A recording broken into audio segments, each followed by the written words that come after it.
Bonjour à tous, c'est Manu de You Can Change et aujourd'hui je vous parle de stress et de comment s'en libérer. C'est parti.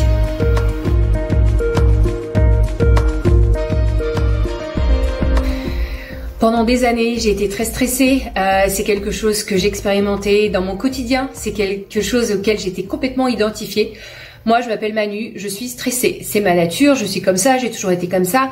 Et en fait, ça s'est tellement engrammé dans mon corps et dans ma tête que c'était complètement devenu normal. Normal d'être insomniaque pendant 15 ans, normal d'avoir des intolérances alimentaires, normal de tout le temps avoir le vélo dans la tête qui s'arrête jamais, de jamais pouvoir poser le mental. C'était devenu tellement normal que je m'y suis complètement accoutumée. Jusqu'au jour où mon corps m'a rattrapé et là j'ai compris qu'il allait falloir changer les choses.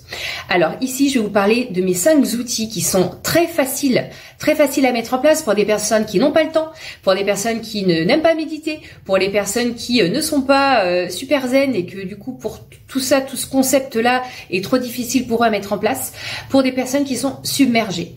Alors le stress, on pense que c'est dans la tête, on pense que c'est le mental qui stresse, mais en fait c'est aussi dans notre corps. Le stress est engrammé dans nos cellules, c'est pour ça qu'après le corps vient nous montrer ses signes. Donc moi, ce qui avait vraiment été aidant pour moi, c'est d'aller prendre le problème à l'envers en fait. C'est-à-dire de dire, je me sens stressée, dans mon corps, je me sens stressée dans ma tête, et moi le vrai symptôme c'était l'insomnie en fait, je dormais plus. Donc j'ai compris qu'il fallait que c'était important, d'aller ralentir le corps et d'aller détendre le corps et d'aller relâcher le corps avant de pouvoir relâcher la tête. Parce que si on est dans son lit et qu'on est en train de se poser 50 000 questions, de se dire il faut que je dorme, je dors pas, et 2 heures du matin, c'est vraiment foutu. Donc en fait, c'est comment j'arrête le mental. On peut déjà commencer par détendre le corps, parce que le corps, il est hyper stressé. Il y a des nœuds, l'estomac est stressé, les muscles sont tendus, vous avez peut-être mal au dos, peut-être plein de problèmes chroniques. Ces problèmes chroniques, c'est aussi parce que le stress se crée dans le corps. Donc déjà, on va aller détendre le corps. Donc la première chose qu'on peut faire, c'est, j'ai déjà vous parlé de 2 outils ici, la respiration qui est le pont entre le corps et l'esprit. C'est le premier outil qui va nous permettre de nous détendre. Souvent, on respire par la cage thoracique, j'en parle souvent. Et ensuite, il faut qu'on apprenne à aller respirer par le ventre. Faire des grandes respirations ventrales. J'ai aussi créé une vidéo il y a très longtemps sur la respiration alternée, un pranayama que vous pouvez retrouver sur ma chaîne YouTube, que je posterai là aussi en commentaire.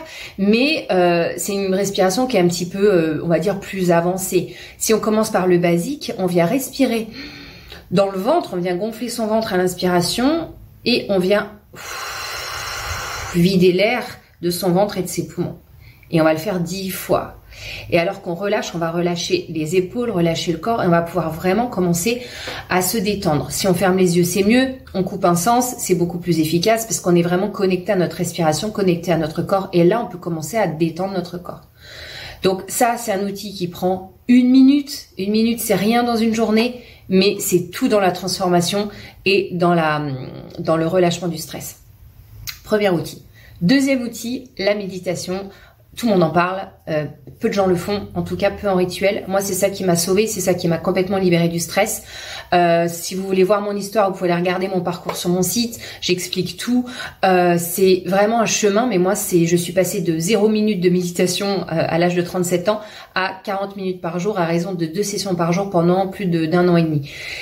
On n'a pas besoin de ça pour se sortir du stress. On n'a pas besoin d'aller dans des techniques qui sont hyper imposantes, qui vont avoir un gros impact dans notre vie de famille, dans notre vie pro, dans notre vie perso, dans notre vie au quotidien. 40 minutes par jour, faut déjà avoir trouvé ce temps. Donc moi je l'ai fait, mais je dis pas que c'est la porte, parce que sinon ça serait beaucoup de gens diraient moi je peux pas faire ça. Oui, beaucoup de gens ne peuvent pas faire ça. Donc ici, la respiration, ça peut être énormément de choses. Ça peut être pareil, ça peut être comme la respiration, on ferme les yeux, on se concentre sur sa respiration. Et quand on part dans le mental, on revient sur sa respiration. Ça, c'est la méditation de pleine conscience, c'est simple. Vous avez une application que je partage à tous mes clients, à tout le monde qui veut bien l'apprendre, c'est Insight Timer, qui est gratuite. Vous pouvez trouver des milliers de méditations dans beaucoup de langues, musique sans musique, voix d'homme, voix de femme, voix de tous les continents, sur tous les thèmes. Et là, il y a énormément de solutions pour pouvoir s'aider et se détendre. Ce que j'utilise beaucoup aussi, c'est la chaîne YouTube Une bulle de sérénité de Cédric Michel, qui a une voix très douce et donc il pratique aussi le yoga nidra. Donc le yoga nidra, c'est tout simplement un body scan pour pouvoir détendre les muscles de son corps avant de dormir.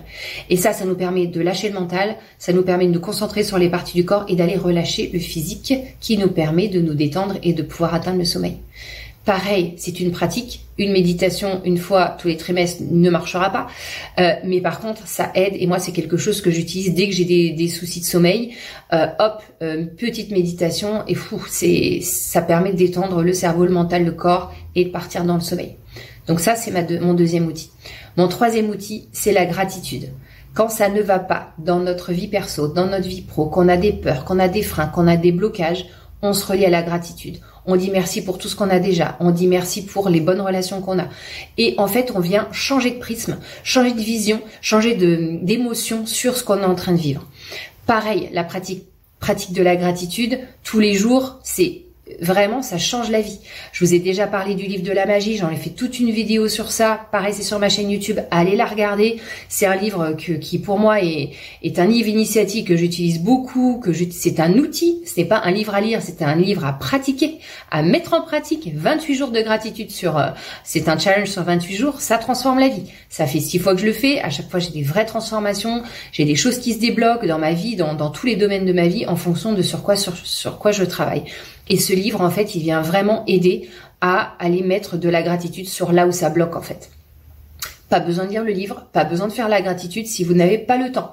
Pas le temps, c'est je me relie à la gratitude. Le soir, je me couche et je dis merci pour toutes les belles choses, les 3 choses qui sont arrivées aujourd'hui.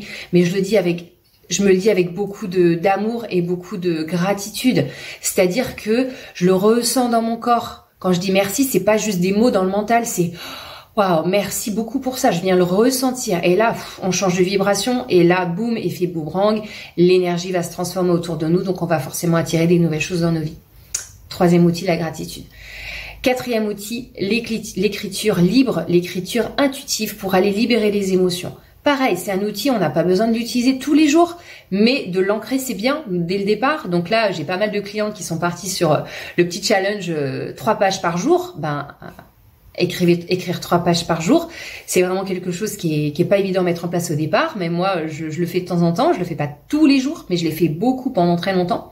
Et c'est d'aller vider tout ce qu'on ressent, nos ressentis, nos émotions, nos blocages, les choses où on a peut-être de la tristesse, de la colère, aller relâcher ça sur le papier, ça nous libère et ça nous fait commencer la journée d'une façon complètement différente, avec du bonheur de la joie, on se sent libre en fait, on se sent mieux, et ça, si on le vide pas sur le papier, on va forcément aller le vider à un moment donné et ça sera certainement sur quelqu'un, et très souvent c'est sur les gens qu'on aime le plus.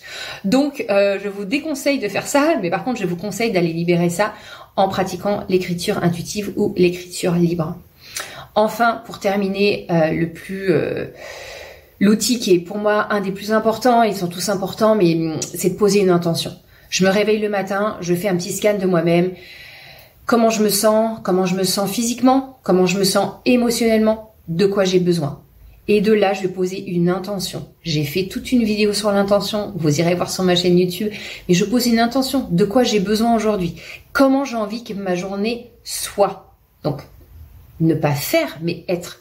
J'ai envie d'être joyeuse, j'ai envie d'être drôle, j'ai envie d'être efficace, j'ai envie d'être connectée, j'ai envie d'être en relation avec les autres, j'ai envie d'être quoi? Et là, je mets ce thème de ma journée sur toutes les actions que je vais porter.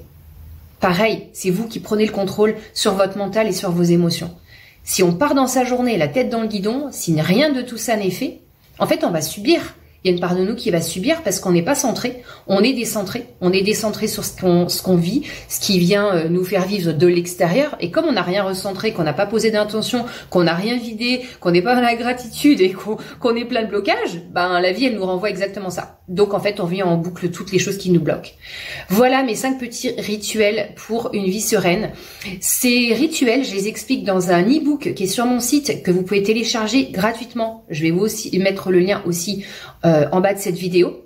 Vous recevrez des vidéos de mise en pratique suite au téléchargement de ces outils où moi je vous explique exactement comment ça fonctionne, comment ça marche, comment moi je les ai mis en pratique. Donc tout ça c'est sur mon site. Quand vous arrivez sur mon site, vous verrez un bandeau jaune téléchargé ici, c'est gratuit et vous avez ça dans votre boîte mail. Si vous ne le recevez pas, envoyez-moi un petit mail et je vous l'enverrai si besoin. Voilà, j'espère que tout ça vous a aidé et je vous dis à très bientôt pour plus d'outils et stratégies pour une vie épanouie et sans stress.